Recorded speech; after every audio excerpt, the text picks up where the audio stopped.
उसके बाद में जब भी मंच के यहाँ जीप में आ रहे थे, मैं वहीं पर था।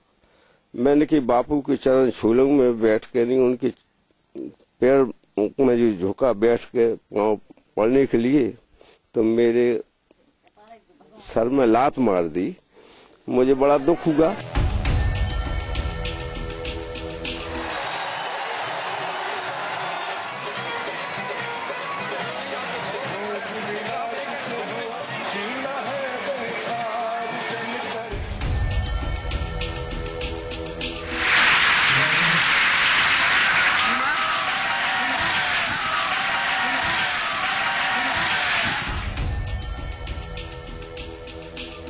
महिलाओं का सम्मान हम जितना बढ़ाना चाहते हैं उतना तो तुम लोग सोच भी नहीं सकते हो। नारी उत्थान आश्रम इसीलिए बना है, महिला जागृति प्रोग्राम इसीलिए किए। आपने आसाराम बापू का ये बयान सुना। बाबा दावा कर रहे हैं कि उनसे ज्यादा महिलाओं का सम्मान कौन करता है, लेकिन खुल गया है बाबा का कच्चा चिट्ठा।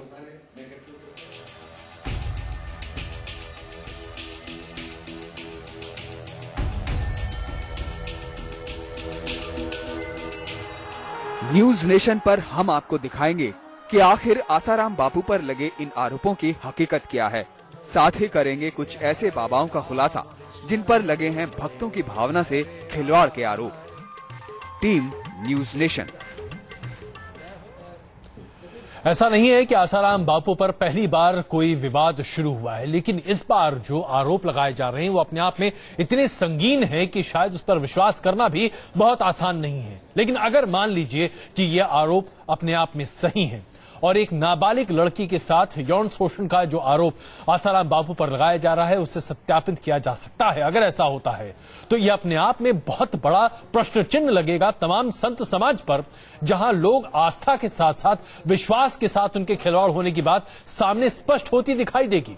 क्योंकि ऐसे तमाम लोग जो संत अपने आप को कहते हैं, अगर उनके आचरण में इस तरह के व्यवधान सामने आते हैं तो फिर आदमी भरोसा करे तो किस पर, जाए तो कहां, ये सवाल उठ खड़ा होता है। और आज आसाराम बापू के सामने शायद यही सवाल सबसे बड़ा होगा कि क्या लोग उन पर विश्वास या भरोसा कर सकते हैं।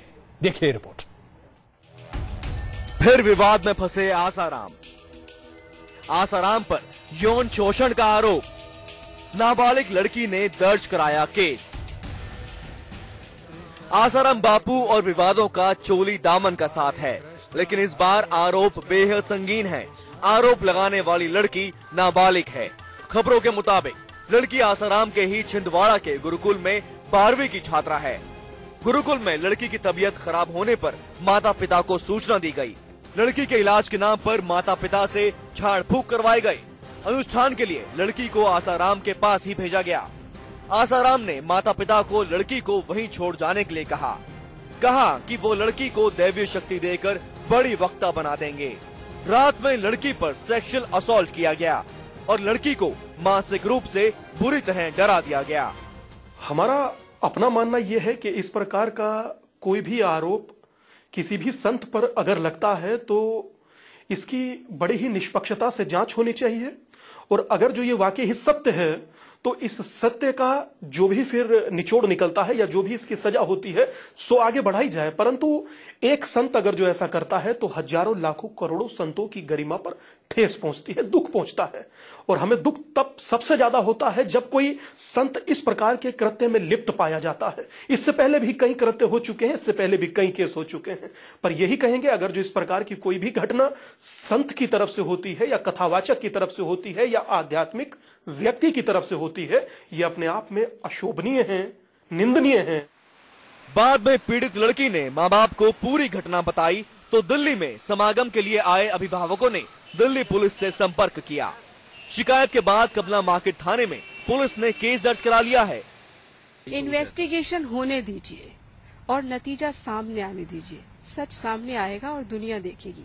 लेकिन समस्या ये है कि जब आरोप लगते हैं मीडिया इतना ऊंचा ऊंचा बोलता है, बट जब आरोप खारिज होता है तब कोई बोलता भी नहीं है। आसाराम से जुड़े कई ऐसे विवाद हुए हैं जिन्होंने पूरे देश के लोगों को झकझोर के रख दिया हो। बता दें कि हाल ही में आसाराम बापू के खिलाफ एक भक्त को लात मारने के मामले में कोर्ट ने जमानती वारंट जारी किया है। कोर्ट ने आसाराम को 21 अगस्त तक पेश होने का आदेश दिया है। एक मामला सुलझता भी नहीं कि बापू दूसरे मामले में घिर जाते हैं, लेकिन इस मामले में आसाराम बुरे फंसते नजर आ रहे हैं और उन्हें जेल की हवा भी खानी पड़ सकती है। Team news nation. आरोप इतने संगीन है कि जाहिर सी बात है इसमें आसाराम बापू की पूरी विश्वसनीयता पर ही सवाल उठता हुआ दिखाई दे रहा है। इस वक्त हमारे साथ स्वामी अग्निवेश और स्वामी दीपांकर जी मौजूद हैं चर्चा करने के लिए, और कुछ ही देर में प्रमोद कृष्णप जी और नीलम दुबे जी जो कि स्पोक्स पर्सन है आसाराम बापू के आश्रम के, हमारे साथ जुड़ेंगे। इससे पहले कि हम चर्चा को शुरू करें, आइए हम आपको दिखाते हैं वो आश्रम, जोधपुर का आश्रम, जहां पर स्पष्ट तौर पर लिखा है कि रात में महिलाओं का वहां पर रुकना उचित नहीं है। ये है वो आश्रम जहां पर साफ तौर पर लिखा हुआ है कि बहनों को सूर्यास्त के बाद आश्रम में नहीं रुकना चाहिए, उचित नहीं है। अब आप जरा सोचिए कि एक नाबालिग लड़की को रात में आश्रम में रोकने के आरोप लगाए जा रहे हैं, उसके साथ यौन शोषण का आरोप है। यह भी कहा जा रहा है उस लड़की के द्वारा और उसके परिवार वालों के द्वारा कि आसाराम बापू खुद इसमें लिप्त रहे हैं। जाहिर सी बात है आरोपों को सत्यापित किए जाना अभी बाकी है, इसलिए इस पर आप कुछ कहा नहीं जा सकता, कोई टिप्पणी नहीं की जा सकती। लेकिन उस लड़की को ले जाया गया है जोधपुर, जहां उससे पूछताछ भी की जा रही है और उसका मेडिकल एग्जामिनेशन भी किया जा रहा है। कुल मिलाकर इस पूरे मामले की तह तक पहुंचने की कोशिश की जा रही है। स्वामी अग्निवेश, सबसे पहले आपकी प्रतिक्रिया हम जानना चाहेंगे। जाहिर सी बात है हर कोई इसकी निंदा करेगा, लेकिन आसाराम बापू जब भी कोई कुछ करते हैं तो किसी न किसी विवाद में फंस जाते हैं। लेकिन यह आरोप इतना संगीन है एक नाबालिग लड़की के साथ यौन शोषण कि अपने आप में सोच के परे है। आसाराम बापू के बारे में पहले कितनी और भी आरोप हुए। मुझे आश्चर्य लगता है कि आदमी कोई संत या धार्मिक नेता कैसे कहला सकता है। इनके बारे में मैं आम आदमियों से भी सुनता हूं और मीडिया के माध्यम से भी सुनता हूं। यह आदमी धर्म के नाम पर पाखंड करता है, गुरुडम करता है और इसने पूरे धार्मिक वातावरण को कलंकित कर रखा है। जी, मैं समझता हूं कि इनके खिलाफ वैसे ही कार्रवाई होनी चाहिए। पहले भी बच्चियों के शव मिले इनके आश्रम में, जी, क्या हुआ उन सारी खोजों का, और अब ये जो नया मामला आया है वो सचमुच में बहुत ही भयंकर है। जी, और मैं समझता हूं कि इसकी पूरी गहराई से जिम्मेदारी से छानबीन होनी चाहिए और इसमें जरा भी सत्यता हो तो इन्हें गिरफ्तार करना चाहिए और सारा का सारा अगला पिछला जितना भी है वो भंडाफोड़ होना चाहिए। बिल्कुल। स्वामी दीपांकर, जाहिर से आप भी वही बात कहेंगे स्वामी अग्निवेश जो कह रहे हैं कि भाई जांच होनी चाहिए और वहां तक तय तक पहुंचना चाहिए। लेकिन यहां सिर्फ जांच का मसला नहीं है, यहां मसला आस्था का भी है। आसाराम बापू संत समाज का प्रतिनिधित्व करते हैं जिसमें हर कोई आस्था के साथ जुड़ना चाहता है, जहां लोग धर्म को जोड़कर देखते हैं एक धार्मिक पुरुष के साथ। यहां तो आप धर्म के साथ खिलवाड़ कर रहे हैं। अजय भैया, अगर जो इसको इस तरह से कहें कि धर्म नाम की ये धज्जियां पहले भी कई बार उड़ा चुके हैं, हालांकि कहलाते हैं कि ये धार्मिक हैं, पर हमें दिखता नहीं है कि ये धार्मिक हैं कहां से, किस एंगल से धार्मिक हैं। ऐसे कथावाचक और जो कथावाचक हैं, ठीक है वो कथा कहें, पर अधिकार उन्हें भी नहीं है कि आप किसी के साथ विश्वासघात करें।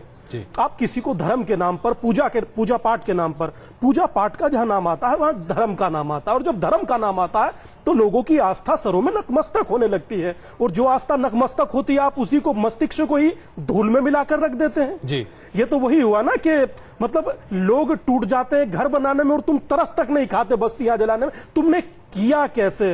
आप यकीन मानिएगा अजय भैया, जब ये न्यूज नेशन पर हमने खबर देखी, सुनी जी, आप यकीन मानिएगा शर्म के मारे हमारी आंखें झुक गई। एक आध्यात्मिक गुरु होने के नाते, एक धर्म गुरु होने के नाते जनता को फेस करना होता है साहब। आप किस मुंह से फेस करेंगे जनता को? बिल्कुल नहीं, ये अपने आप में बहुत विवादास्पद मसला है। और अगर हम आसाराम बापू की बात करें, कुछ ही देर में उनकी प्रवक्ता भी हमारे साथ होंगी, नीलम पांडे जी और नीलम दुबे जी, उनसे हम बातचीत करना चाहेंगे और समझना चाहेंगे। लेकिन आइए हम आपको ये दिखाते हैं कि दरअसल क्या क्या ये संकट है इनके ऊपर। इनके ऊपर धारा 376 लगेगी जो कि बलात्कार का मसला है। अधिकतम सजा इसकी उम्र कैद तक हो सकती है। 75 साल के आसपास आसाराम बापू की उम्र हो चुकी है। जाहिर सी बात है ये लंबी अवधि नहीं हो सकती, लेकिन फिर भी आप जरा ये सोचिए कि क्या इसमें स्थिति बन सकती है। अगर मान लीजिए कि धारा 354 उनके ऊपर लगाई जाती है जो कि छेड़खानी का मामला है, जो कि सबसे कम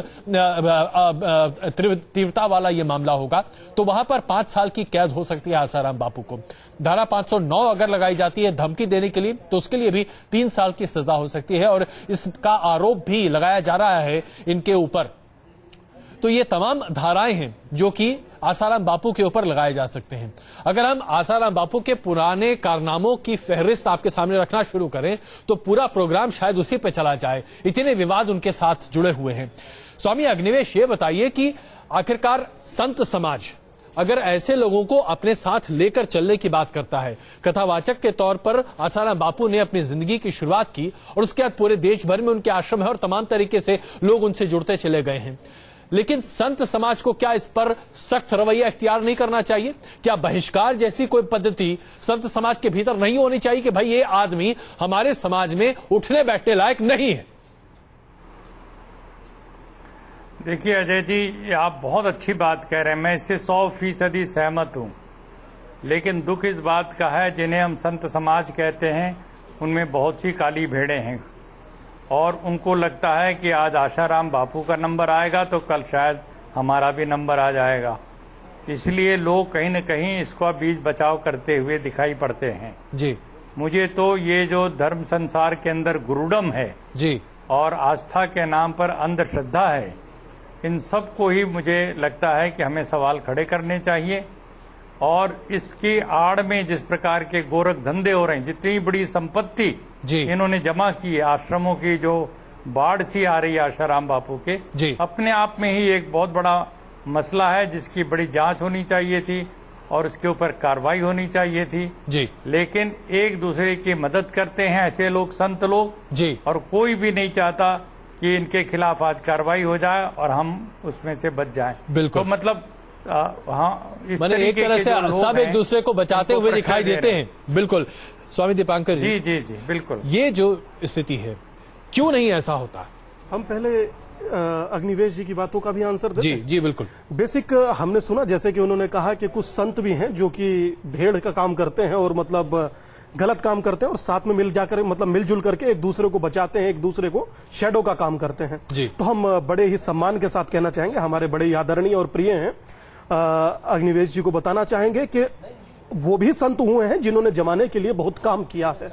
आज भी ऐसे संत हैं जो जमाने के लिए काम कर रहे हैं, तो सबको हम एक लाठी से नहीं हाँक सकते, पहली बात। दूसरी बात यह कि माना कि आज इन्होंने इस प्रकार का कृत्य किया है और यह कृत्य साबित हो जाए, उसके बाद इसको ज्यादा कृत्य कहा जाएगा, पर जो ये सामने भी निकलकर और उभर कर बात आ रही है, ये अपने आप में कम आश्चर्य और निंदनीय नहीं है जी। पर उससे ज्यादा महत्वपूर्ण ये होता है कि हम जो भी बात कहें बड़ी जिम्मेदारी और बड़ी ही विश्वसनीयता के साथ कहें, क्योंकि किसी भी चीज को कहने के लिए। दीपांकर जी, लेकिन एक बात बताइए, अगर कोई पत्रकार कोई सही काम नहीं करता तो तमाम पत्रकार उसके खिलाफ खड़े हो जाते हैं जी। अगर कोई वकील सही काम नहीं करता तो हर कोई उसके बारे में कहता है। कोई डॉक्टर अगर अपना काम सही नहीं करता तो उसके लिए हर कोई उसे टिप्पणी टिप्पणी करने को तैयार होता है, बहिष्कृत करने को तैयार होता है। बिल्कुल होता है। तो एक धर्मगुरु अगर इस तरह की हरकत करे तो क्या संत समाज की जिम्मेदारी वाकई में नहीं बनती कि भाई ये व्यक्ति हमारे बीच बैठने के काबिल नहीं है, हटाओ इसको? ये आज से नहीं, अजय भैया आपकी बात को बड़ा करते हुए कहते हैं, ये आज से नहीं, एक मुद्दत हो गई है कि ये संत समाज में बैठते ही नहीं हैं और ना ये संत समाज में बैठे हैं। और एक संत के यहाँ कभी इनका जाने का कार्यक्रम हुआ था तो उस संत ने 2 घंटा बिठा करके, बहुत बुजुर्ग संत थे, उन्होंने कहा था कि 3 काल में भी तू कभी शांति नहीं पा पाएगा। तो वो बात हमें आज तक याद है और उन संत की बात आज तक याद है। तो हम ऐसे नहीं कह सकते कि वो संत नहीं है जो इनका बहिष्कार करते हैं। एक 85-90 साल का बुजुर्ग अगर जो बहिष्कार कर सकता है तो वो आने वाला तबका या आने वाली नस्ल, या ये कहूं कि जो आने वाला युवा संत है या अच्छा संत है या प्रतिष्ठित संत है, उनको भी बढ़ चढ़कर करना चाहिए। वरना वो दिन दूर नहीं है भाई साहब कि खादी का हाल होते बेहाल देखा है, गेरवे का होते देखेंगे। नीलम दुबे जी इस वक्त हमारे साथ जुड़ रही हैं, स्पोक्स पर्सन है आसाराम बापू आश्रम की। नीलम जी, आज एक तरह से पूरा संत समाज आसाराम बापू के विरोध में खड़ा होता हुआ दिखाई दे रहा है, हम आपकी प्रतिक्रिया जानना चाहेंगे इस पर। होता हुआ दिखाई दे रहा है या हो गया है? अब ये तो आप तय करें, हम तो सिर्फ यही कह सकते हैं जो हमें प्रतीत हो रहा है। आपको गलत प्रतीत हो रहा है तो आप क्या कहना चाहती हैं? संत समाज बिल्कुल जी, संत समाज अच्छे से जानता है कि हमारी भारतीय संस्कृति पे कई बार कुठाराघात होते रहे हैं, जी, होते रहेंगे, और संत समाज एकजुट था, एकजुट रहेगा। आप जैसे लोग बोलते रहेंगे, उसका फर्क नहीं पड़ने वाला। चलिए, तो ये बता दीजिए कि ये जो आरोप लगाए जा रहे हैं आसाराम बापू के ऊपर, क्या आपको नहीं लगता कि अपने आप में बहुत संगीन है, और शायद आसाराम बापू को खुद ही इस बारे में कहना चाहिए कि जो करना है जांच कर लो, हम इस पर सामने हैं, क्योंकि कई ऐसे विवाद हैं जो आसाराम बापू पर लगातार लगते रहे। सुनो, बापूजी ने कहा है ये बात, 150 देशों में सत्संग हुआ और बापूजी ने कहा है आरोप जब इन्वेस्टिगेशन होगा तो हम साथ देंगे, बापूजी ने बोला है। अच्छा, ये बताइए, अगर स्थिति इतनी पाक साफ रही और ये लड़की अपने पिताजी के साथ मिलना चाहती थी आसाराम बापू से, तो क्यों नहीं मुलाकात की? उन्हें पता था कि उनके ऊपर इतने संगीन आरोप लगाए जा रहे हैं? उन्हें नहीं पता था ये आरोप लग रहे हैं, और ये लड़की क्या कह रही है क्या नहीं कह रही है, इन्वेस्टिगेशन में सामने आने दीजिए ना। इन्वेस्टिगेशन होने तक तो इंतजार कर सकते हैं हम लोग। बिल्कुल बिल्कुल। अच्छा, ये बताइए, पहले ही शोर मचाएंगे? नहीं, बिल्कुल नहीं, हम शोर नहीं मचाना चाहते, लेकिन जाहिर सी बात है जब कोई एफआईआर दर्ज हो जाती है तो उसके बाद तो आदमी उस पर चर्चा करेगा ही, वो सार्वजनिक चर्चा का विषय बन जाता है। हाँ, तो सुनो, मैं यही तो कह रही हूँ कि जब 2 बच्चों की मौत का मामला था, आरोप वो एफआईआर दर्ज हुई थी, बहुत शोर मचा, खूब शोर मचा था, लेकिन जब सुप्रीम कोर्ट ने मामला खारिज किया तो किसी ने खबर ही नहीं लगाई, एक टिकर तक नहीं लगा। उस समय आप किसी और चैनल में थे, और उस चैनल में जो हेड थे, मैंने उनको खुद फोन किया, मैंने कहा आज सुप्रीम कोर्ट का ये वर्डिक्ट है, आपने उस दिन विशेष चलाया था, आज कम से कम एक टिकर का मामला तो बनता है। चलिए, उस चैनल की बात छोड़ दीजिए, लेकिन देखिए नीलम जी, देखता हूँ, नीलम जी देखते ही रहे तब से आज नीलम जी टिकर तक नहीं चला। वही तो कह रही हूँ, आरोप लगता है तो नहीं, देखिए, आरोप लगने की बात नहीं है। देखिए, सबसे बड़ी बात यह है, अगर आप यहां ये कह रही हैं कि आरोप लगने दीजिए, सत्यापित होने दीजिए, सवाल यहां ये उठता है कि ऐसा क्यों होता है कि आसाराम बापू के ऊपर इस तरह के सवाल और खड़े किए जाते हैं, और यहां इस लड़की की मंशा क्या हो सकती है? नाबालिग लड़की है वो। मैं वही तो कह रही हूँ, किसी का क्या यूज हो रहा है इन्वेस्टिगेशन के बाद सामने आता है, तब तक तो हम इंतजार कर सकते हैं ना। स्वामी अग्निवेश जी आपसे एक सवाल पूछना चाहेंगे। स्वामी जी, आपने जो तमाम बातें कही, अभी हमारे साथ नीलम जी हैं जो कि प्रवक्ता हैं आसाराम बापू के आश्रम की, आप सीधे उनसे पूछिए। मैं चाहता हूं कि सीधे आप दोनों बातचीत करें, ज्यादा बेहतर होगा। जी नीलम बहन जी, जरा सा पूरे के पूरे संदर्भ में मैं जानना चाहूंगा, आसाराम बापू जी का जो व्यक्तित्व और चरित्र और पूरा का पूरा इतिहास रहा है, क्या वो किसी धार्मिक संत की भूमिका में दिखाई पड़ते हैं, या धर्म का व्यापार बना करके और दोहन कर रहे हैं भावनाओं का, शोषण कर रहे हैं वो भावनाओं का? क्या आपको, मैं एक बहन के नाते आपसे पूछ रहा हूँ, आपको पूरे संदर्भ में कुछ भी मुझे आज ये आरोप लगा है, इसकी जांच के लिए तो हम रुक जाएंगे। सीधी सी बात बता रही हूँ, जब बापू सत्संग करते हैं, करोड़ों लोग बापू जी के साथ जुड़े हैं, क्या वो करोड़ों बेवकूफ हैं? और हर पूर्णिमा पे 20 से 30 हजार लोग और आ जाते हैं दीक्षा लेने के लिए, जबकि बापू बोलते हैं जाओ किसी और समर्थ गुरु से दीक्षा ले लो, वो लोग कहते नहीं आप ही से दीक्षा लेंगे, तो वो सब मूर्ख हैं। मूर्खता की बात नहीं है, किसी को नहीं, मैं सवाल पूछ रही हूँ, अगर बापू जी को इतनी ही स्वामी दीपांकर भी आपसे सवाल पूछना चाहते हैं। नीलम जी, हाँ स्वामी दीपांकर, नीलम जी एक छोटी सी बात पूछना चाहते हैं। निसंदेह वो लोग मूर्ख नहीं है जो दीक्षा लेते हैं, परंतु क्या हम लोगों की स्मृति पटल पर कोई पर्दा पड़ चुका है कि जब गुरु पूर्णिमा जैसा पर्व होता है तो जहां पर महाराष्ट्र में सूखा पड़ा है वहां पानी लाखों टन बहा देते हैं? क्या ये कहीं ना किसने बहाया लाखों टन? आप देखिए, आसाराम बापू जी ने, आपने तो कह रही हूँ, आप जरा देखिए ना, लाखों आप पहले सुन लीजिए, वो पर हेड अगर आप निकालोगे तो 1 गिलास से ज्यादा यूज नहीं हुआ। नीलम जी, होली हो रही है, और वो होली जब वहाँ खेलते फिर घर जाके नहीं खेलते। नीलम जी सुन लीजिए, में जाके देख लीजिए, मेरी ही सोसाइटी में सुबह से लेकर शाम तक 200 टन पानी बर्बाद करा लोगों ने, किसी ने सवाल नहीं उठाया। नीलम जी रहते हैं बड़े बड़े चैनल वाले। नीलम जी, अगर जो सुनकर आंसर देंगी तो ज्यादा बेहतर रहेगा। सामूहिक होली में पर हेड आधा गिलास पानी यूज हुआ, पानी तो बचाया है, वेस्ट थोड़ी करा है। आपकी हर बात से इत्तेफाक रखते हैं, परंतु इतना कहना चाहते हैं, पूरी बात सुनकर आंसर दें नीलम जी तो ज्यादा बेहतर हमें भी लगेगा। सुनने से पहले ही आप बोल रहे हैं इन्वेस्टिगेशन हुआ नहीं है, आप शोर मचा। अच्छा चलिए नीलम जी, चलिए इन्वेस्टिगेशन, नहीं बिल्कुल इन्वेस्टिगेशन दीजिए, नीलम जी, पानी का पानी होगा, बिल्कुल शोर मचाने की क्या जरूरत है? शोर मचाने की जरूरत इसलिए है नीलम जी क्योंकि आसाराम बापू से लाखों लोग जुड़े हैं, जैसा कि आप खुद कह रही हैं, और यहाँ यकीन करना बिल्कुल। और जरा सुनिए ना, दिक्कत यहाँ पर यह है कि एक ऐसा व्यक्ति जिसके एक कॉल पर, जिसकी एक बात पर लाखों लोग इधर के उधर हो जाते हैं, अगर उसके चरित्र पर कोई आदमी सवाल उठाए तो ये अपने आप में बहुत ज्यादा चिंतापूर्वक स्थिति बन जाती है। ऐसी स्थिति में जाहिर सी बात है लोग स्पष्टीकरण चाहते हैं, जानना चाहते हैं, और इसीलिए चर्चा हो रही है। ऐसा नहीं है कि ऐसा, माफ कीजिएगा, आप लोग इस भ्रम से अपने आप को बाहर निकाल दीजिए। आसाराम बापू के खिलाफ इस दुनिया में कोई व्यक्ति काम नहीं करना चाहेगा। अगर वो उनके पीछे लाखों लोगों का समर्थन नहीं होता जैसा कि है, तो कोई क्यों चर्चा करता आसाराम बापू के बारे में? जरा बताइए। वही तो बोल रही हूँ, आप देखिए बापूजी बहुत बड़े संत हैं, करोड़ों के साधक बापूजी के साथ जुड़े हैं, और जब भी बापू सत्संग करते हैं पिन ड्रॉप साइलेंस होता है। तो क्या बापू ये आदेश कहते हैं कि चुप रहो? सब सत्संग को बड़े ध्यान से सुनते हैं। आप जरा नीलम जी, करिश्मा होगा, और ये करिश्मा बिल्कुल यही बात, आप यही चलिए, इसी बात पर मैं आपसे ये सवाल पूछूंगा। इतने बड़े संत हैं, कई लोगों की कई अवगुण छुड़ाए हैं, शराब छुड़ा दी है, मीट खाना छुड़ा दिया। नीलम जी, अब इसी पर मैं आपसे एक सवाल पूछूंगा। नीलम जी, वो छुड़ा दिया है। बिल्कुल नीलम जी, करोड़ों लोग बापूजी के साथ जुड़े हैं। बिल्कुल नीलम जी, अब जरा मेरी बात सुनेंगे आप? मैं एक गुजारिश करना चाहूंगा। अब जरा सोचिए, FIR में जो भाषा लिखी गई है उसके हिसाब से इस नाबालिग लड़की को रात में आश्रम में रोका गया सिर्फ इसलिए क्योंकि उससे दैविक शक्ति से पूर्त करना था, पहले परिजनों के साथ और उसके बाद अकेले। ये सब उसके बयान हैं जो कि FIR में लिखे हुए हैं, ये कोई मनगढ़ंत बातें हम आपके सामने नहीं रख रहे हैं। और उसके बाद यौन शोषण का आरोप लगाया जाता है, कोई छोटा मोटा आरोप नहीं है।